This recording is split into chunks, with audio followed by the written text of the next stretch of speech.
Hi, it's Elliot Payne, co-founder of ARTO, and welcome to another episode of ARTO Insights.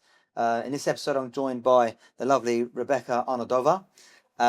She's been with ARTO now for 3 months, and I think it's been great to see what her journey's been like. So, what attracted you to ARTO in the first place, and has it lived up to your expectations? So one of the main things that attracted me was I heard a lot about it being the hardest sales role out there. Yeah. And I like a bit of a challenge. So I definitely wanted to sign up for that reason. And one of the other things that really attracted me and it's definitely lived up to is the fact that your work equals your results. So you have a clear career progression and it's up to you to put in that work. And if you put in the work, you know that you'll get the results from it. And that's definitely something that, has lived up to the expectation here. And how have you found that? Because when you say your hard work, you reap the rewards from that. In the expectation piece, did you expect that, or how have you found that natural just pathway of, oh, okay, like I really want this to make my business to be a success, and I've got to put the effort in. How does that look like for anybody that wanted to join, for example? Because I feel like the sales world at the moment has a bit of a stigma that we put in all of these hours just for the sake of it. But how have you found that? I knew there was going to be that expectation of putting in the hard work, but I still think I had a little bit of the mindset of it's still task orientated, and it's really not. It's very much goal orientated, and it's something that you learn as you come here. Maybe you start off with thinking, okay, I need to get this done, this done. But as you get into it and as you start actually seeing the results of your work, it gives you that drive to hit those goals. Because when you come in, you have goals, but you don't have that real motivating factor of I'm building my business. But once you start seeing those results and you pull your first job or you send out your CV and you realize, actually, I'm doing this for myself and I'm building a business, then your mindset shifts from I need to get these tasks done to I need to hit this goal to hit this result that I'm aiming for. And then how has that impacted maybe your life outside of work? It definitely has. It's a good question. I think it's also shifted my mindset just in general with how I live my life. So now I'm not just doing, I used to love to-do lists. And I used to be like, I need to do this, this, and this. But if I didn't get it done, it just ruins your day.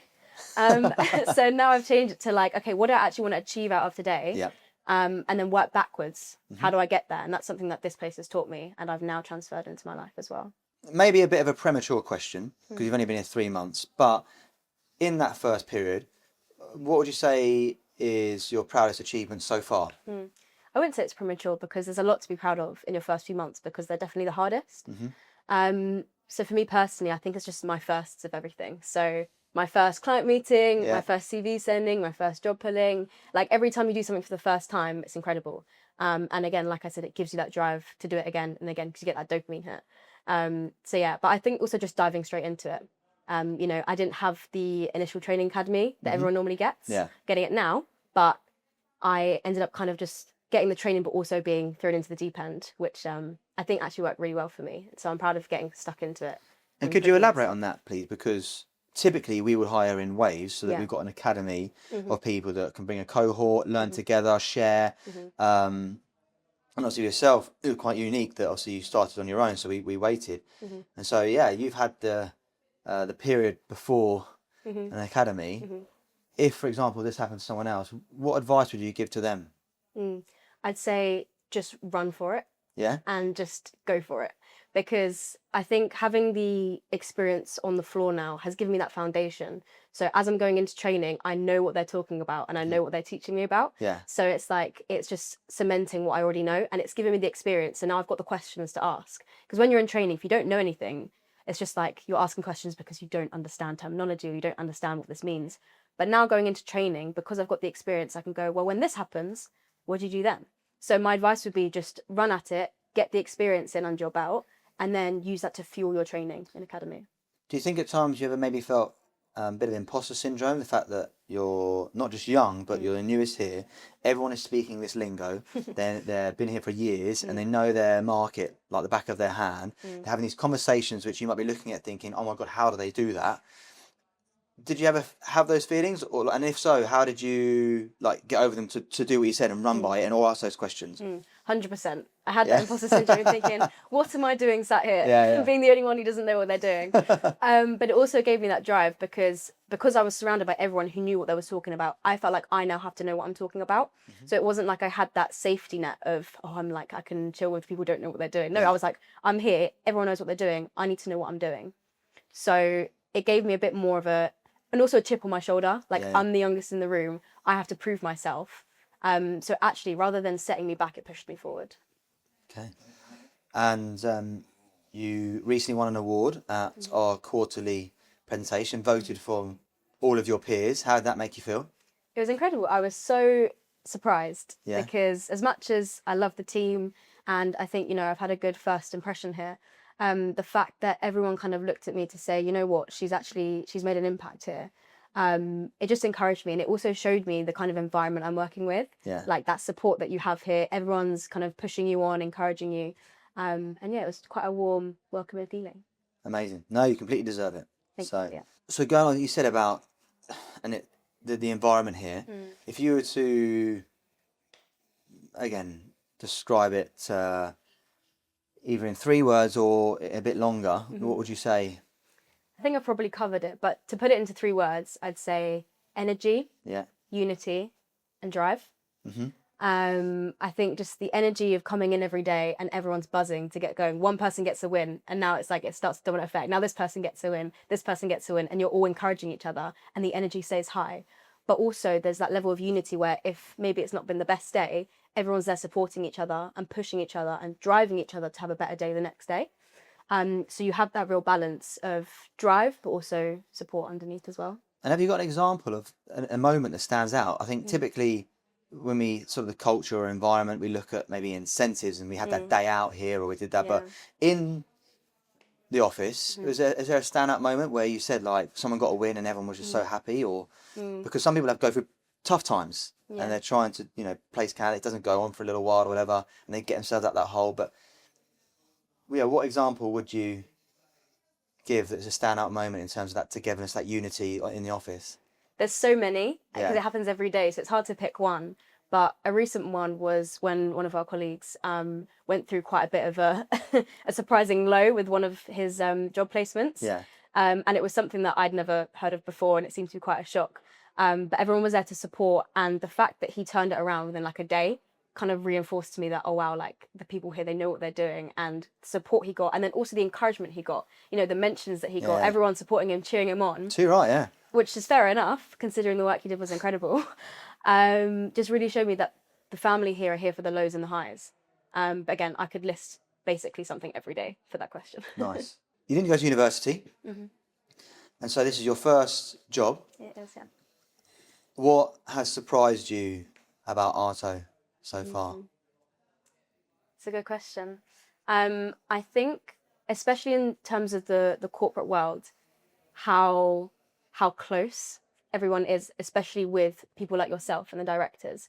Like I was not expecting to come into a workplace and be sat on desk and be able to turn around and tap one of the directors on the shoulder and be like, can you help me with this? It doesn't seem normal, especially in such a corporate world, like I said.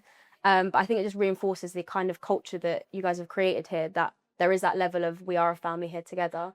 And yeah, I'd say that's one of the things that surprised me. But again, there's so many things every day that I'm learning that kind of take me by surprise. Like, the work that you do, you think that, okay, you're coming in and doing maybe like a task-orientated job, but actually it's not. It's goal-driven, like I said. So there's so many different things, little things that you learn every day, little mindset tweaks. Like I'll pick up the phone to you and you'll just say like 3 sentences, you need to do this instead. I'm like, oh my goodness, you're so right.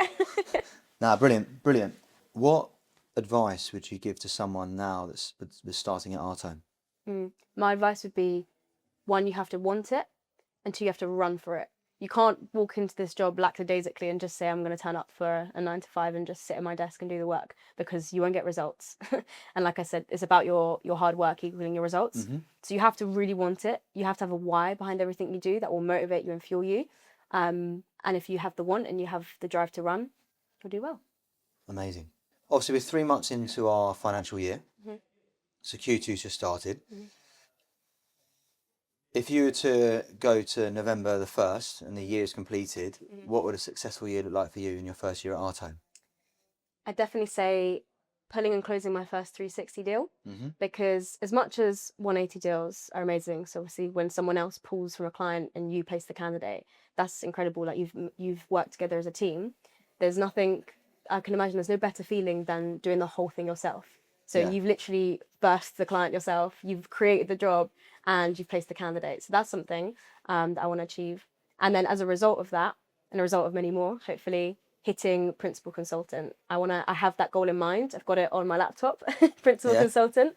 So I want to reach that title, something to strive for. It's more quantitative, and also become Queen of Biologics and become famous in my niche, as Elliot always says. Love it. And then on a personal side, the same question in terms of November the 1st. And you touched on earlier that if you come into think it's a bit of a 9 to 5 or it's a task oriented job, then it's going to be hard to succeed here, because there's got to be a want and a desire for yourself and the team to push forward and achieve what we're trying to achieve. So it's a common term, but what would you say is driving, what behind the scenes is driving or fueling that desire to succeed and become principal and get promotion? What is it outside of work that you're working towards that makes you get up every morning and say, right, I'm going to change my life? Well, there's a couple of things. Obviously, I mentioned earlier about having that chip on my shoulder, Yeah. about proving myself. So that's kind of within the workplace, proving myself. Yeah. But proving myself also to the outer world, that you don't need to follow the traditional route of going to university to then get a job, but you can kind of create your own path. But also for the sake of my family life, I want to give back to the people that have given to me. Amazing. So, for example, my mum, she's dedicated her entire life into giving me everything that she can. And I've always told her, even since I was like 13, Mum, I'm going to retire you. So I'm living up to that expectation that I'm going to be able to, give her the freedom to retire early, do what she wants, live a comfortable life. And also I want to go out to Dubai and see my dad and spend time with him without having to think about the cost and time. Amazing. Lovely. Thank you for watching another episode of ARTO Insights. If you are inspired by Rebeka's story in her first 3 months at ARTO and you're interested in joining our organisation, then please connect with us in any way, form. We've got Instagram, LinkedIn, TikTok channels. And also, if you're interested in all the other sort of videos and people that we're working with, then please subscribe on our YouTube channel. Thanks a lot.